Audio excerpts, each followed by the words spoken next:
Assalamualaikum warahmatullahi wabarakatuh, teman-teman. Kembali lagi bersama saya di sini, Hari Akbar Sugiantoro. Nah, pada video kali ini kita akan membahas lanjutan dari seri Sistem Politik Indonesia.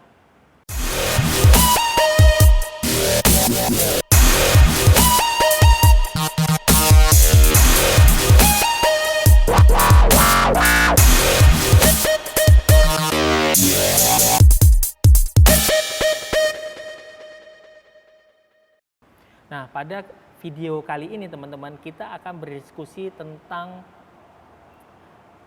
apa sih manfaat dari sistem politik di Indonesia.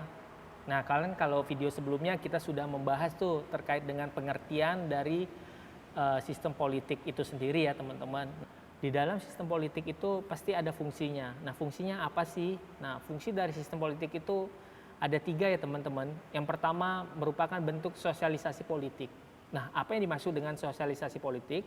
Nah, sosialisasi politik adalah proses mengembangkan dan memperkuat sikap politik, peran politik, administrasi, dan peran yudisial melalui keluarga, sekolah, dan media. Nah, maksudnya apa sih?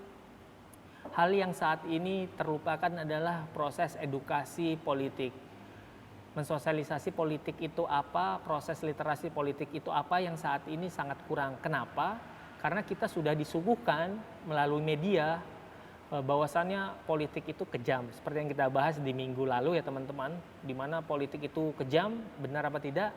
Nah, seperti itu juga. Jadi makanya fungsi sebenarnya dari sistem politik itu sendiri adalah merupakan bentuk sosialisasi politik itu sendiri, di mana dia dengan sosialisasi politik itu kita dapat mengetahui terkait dengan sikap politik, peran politik, dan segala bentuk administrasi yang ada seperti itu.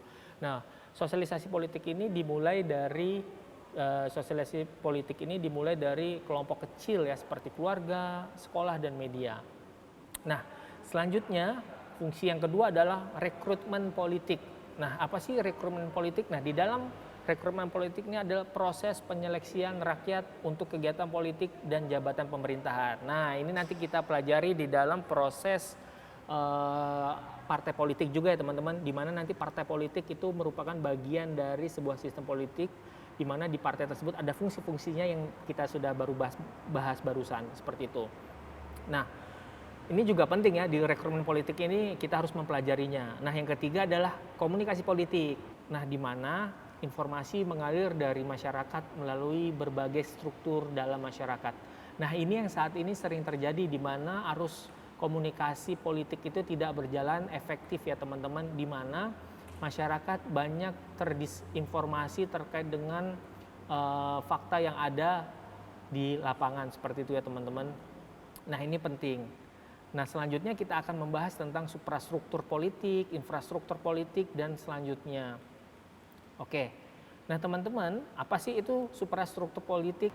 Nah, demikian video singkat ini teman-teman. Selanjutnya kita akan membahas lebih detail terkait dengan infrastruktur dan suprastruktur politik yang ada di Indonesia. Sampai ketemu teman-teman, saya akhiri. Assalamualaikum warahmatullahi wabarakatuh.